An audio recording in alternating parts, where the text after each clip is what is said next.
So my journey towards believing that life was limitless and that my opportunities were limitless comes through the crucible of doubt, and more specifically, self-doubt. And I'll say more of that very soon, and it'll make more sense as I start to share. But I want to take you back to July 24th, 2008. And so I wake up in an illegal immigrant jail cell in a place called Patras, Greece, which is the border city, about 7 hours or so from Athens. And I wake up to a dilapidated hallway, looks more like a cave. The walls are grimy, dusty, and again, I know it's morning and we're eating, but there's blood splattered on the walls as well in different areas of it. And unfortunately, I'm also waking up to the smell of excrement because there is an open pit latrine at the end of what looks like a hallway, but it's more like a cave. And I'm by myself. And I soon realized there are about 40 other individuals in this space with me from different parts of the world, different ethnocultural backgrounds. But I'm the only one that speaks English. I have never felt more out of place in my entire life than waking up after the first night sleeping in an illegal immigrant jail cell. And so the question is, how did I get there? So I'm going to take you back. So I was born and raised in the Jane and Finch community in Toronto. Finch. Hey, adapt me say. Extend my time for that. Really interesting. Now, I had always had mental health challenges. I suffered from undiagnosed depression. I had some suicidal ideations when I was in middle school, but that was on account of seeing many people that I grew up with pass away to gang and gun violence. Many individuals pursue dreams that didn't come to fruition on account of other systemic forces and barriers. And although by the end of my middle school career, I had learned how to cope with my mental health challenges, they rose right back up when I was in high school, which is typically around the time when a lot of other things start to show up. And so when I'm around 15 years old, it's a notorious time in Toronto. It's the year of the gun. And during this year, I lose 4 of the 6 closest friends I ever had in middle school, the ones who helped me cope and get through some of the difficult experiences I was having. They all got involved into different things, which kind of contributed to why their life went the way it did. Some of them got into human trafficking. Some of them got into grand theft auto, selling drugs, things of that nature. But there was one loss that I had that really sent me spiraling. And it was compounded with other experiences I was having at the same time. My friend Jeremy, he was gunned down, shot in the head on the sidewalk, walking towards school. And it was part of a drive-by shooting. And right after that happened, even though I was estranged from my father, I was able to keep tabs on him by virtue of other people telling me what my dad was doing in the community. He actually had a restaurant at one point in time called Yes Restaurant. It was a Jamaican bar and grill. And when I went to school, someone told me that my friend's older sister was gunned down and shot in his restaurant. And so then I turn on the news and I find out that his business is basically collapsing because of this tragedy that happened in his restaurant. Around the same time, my mother, who I'll tell you about more of very soon, she started a business, a nonprofit called Noah's Ark Christian Academy. And it had about 200 students in that school at its height. And the business collapsed because the people she was working with stole from the treasury. And so all the money went away, so she couldn't pay anybody, and then that business fell through. This all happened within about 4 months of each other. And of course, now it's summertime, so I'm off school, and I'm really upset. And I turned to the streets, stealing, doing a number of things that I shouldn't have been doing. And there was this one night where I was held up at gunpoint because I had stolen from somebody's backyard a bike that I was going to then resell at school whenever I got back, or through people in the community. And held up at gunpoint, but I didn't get shot on account of the fact that right when the person was about to do what they were going to do, a police car drove by and they got nervous and they ran away. Now, there was this incredible teacher named Mr. Carey who I reached out to the day after this happened. My mother and I reached out to him together, and he basically talked me off a cliff. What I wanted to do at that point was go and get a weapon and retaliate, because at that moment, my honor had been stripped from me. That's at least how I felt when I was about 15. And this man literally saved my life. He talked me off of a cliff along with my mother. Then he told me to read certain books over the summertime that he would then debrief with me when I got back to school. He gave me 3 books. I won't tell you the names of those right now. But those 3 books really altered my pathway. He noticed when I came back to school in September that I had a knack for philosophy, the sciences, and psychology. So he said, there's a program for at-risk students that I can get you into, that if you don't like the environment you're in right now and you feel out of place in it, you can leave it. And the program brings you to university while you're still in grade 11 and allows you to do a course in a first-year university program. And if you do well in that course, you get scholarship money. And so I went through this course and I got an A+ in a course while still in grade 11, him realizing and me realizing that I had a knack for this kind of stuff. And I ended up getting about $30,000 in scholarship money. So now my confidence was restored after that 6-month period of losing people and seeing a lot of failure. That feeling of feeling limited went away. I started to feel like, okay, the world is my oyster and there are opportunities here for me, and I just have to go out and seize them.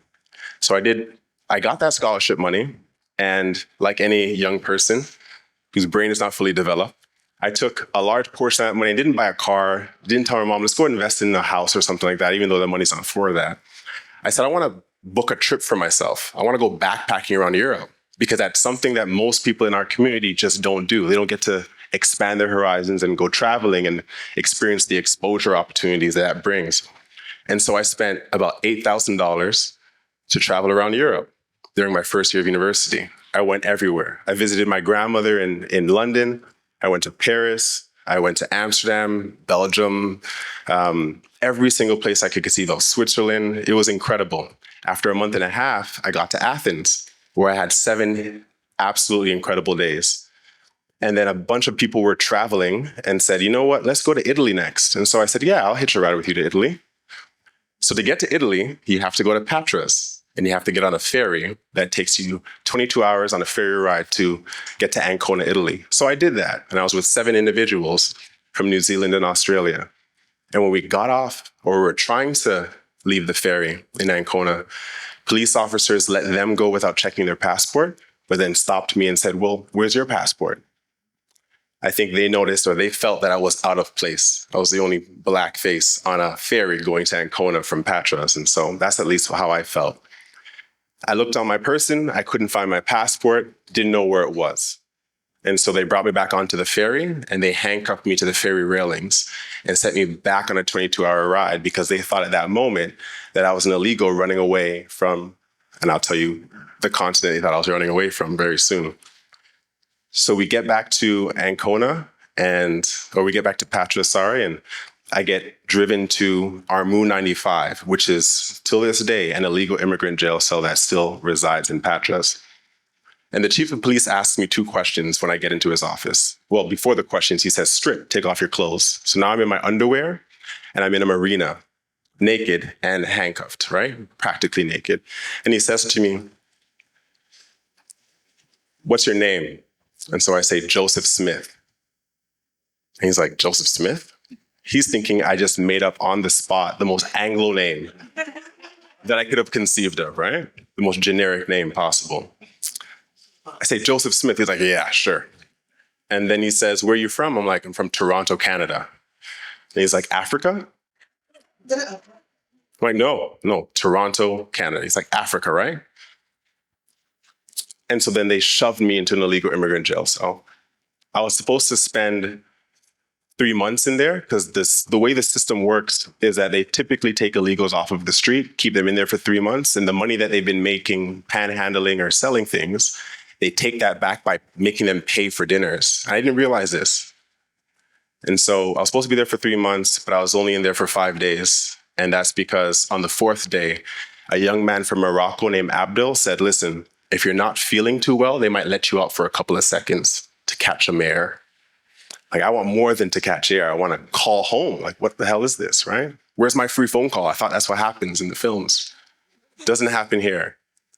And so I fake an asthma attack that becomes a real panic attack at this point. All the emotions that bubble up to the surface, I am now beside myself. And they have to drag me out, handcuff me to a chair, call the ambulance, handcuff me in the ambulance, bring me to a hospital, sedate me with needles, handcuff me to the hospital bed.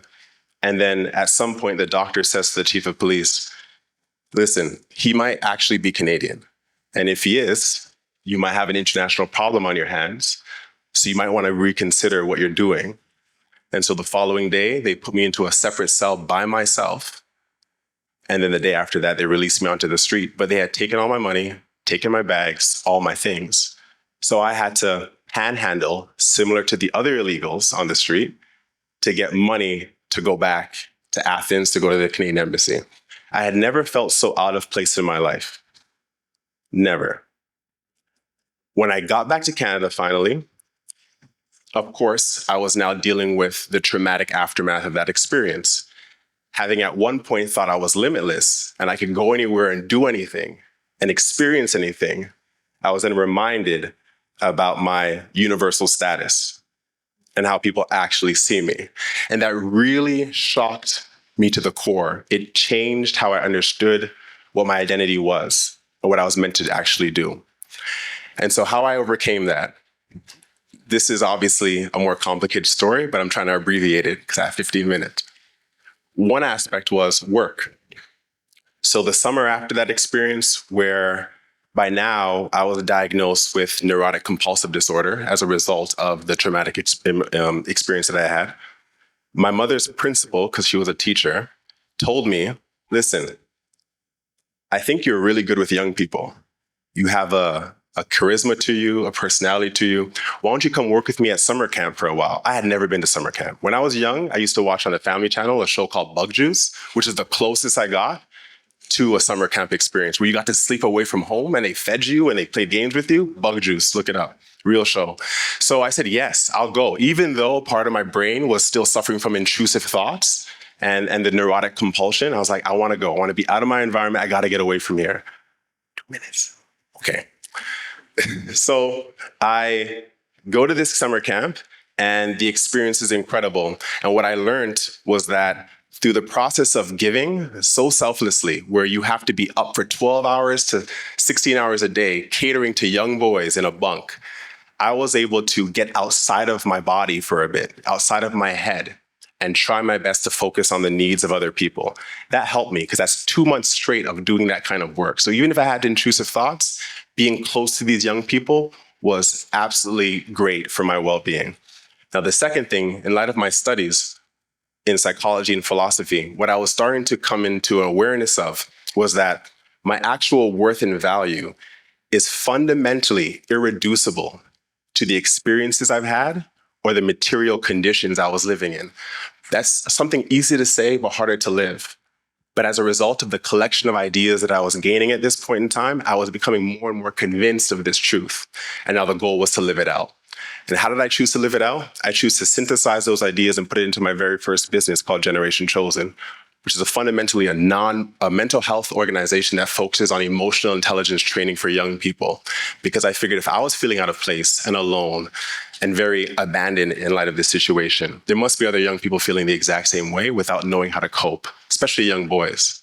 And so that nonprofit was the first one that created a space for people to be open and share these emotional disturbances in an environment where they knew they would get some coping mechanisms. From there, I went on to building a consultancy agency to help corporate entities deal the same thing within their work environments.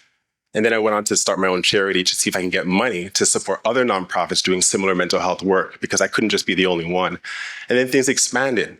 Me going in to do a national foundation, which in 2023 we received $200 million to support charities and nonprofits across Canada. And thank you.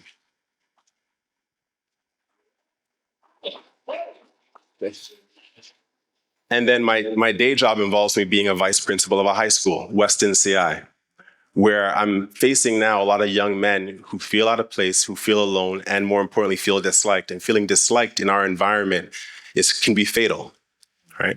But those three things put together, since I don't have any more time, those three things put together, feeling out of place, alone, and disliked, were really representative of the type of tests I had to live through in order to get to a headspace where I realized that the sky is the limit so long as you put work behind that, right? So long as you work with the internal self-doubt that plagues all of us in this room on a regular basis with regards to our potential.